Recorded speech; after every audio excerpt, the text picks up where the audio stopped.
Bakit ang mga kalalakihan ang kahinaan sa kanilang asawa ay kapag ang isang babae ay nakasuot na ito ng sexy dress or nakapag 90s na ito ng mga sinusuot na naughty dress, mga kasawi. Alam niyo ba, mga kalalakihan, gustong gusto yung mga kababaihan na ang sinusuot ay nakakapagpa-sexy, at lalo kapag yung bakat na bakat ang kanilang katawan, yung nakikita yung kanilang alindog. Alam niyo ba, mga kalalakihan, ay mabilis ito na maakit, at higit sa lahat, ito ay naiel sa isang babae na nakikita ang kanyang hubog ng kanyang katawan.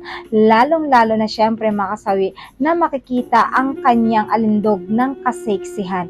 Tapos yung babae, kapag mabango ito, alam niyo ba, ang lalaki ay naaakit talaga, mga kasawi, sa kanilang alindog ng kanilang asawa kapag ito yung ginawa ng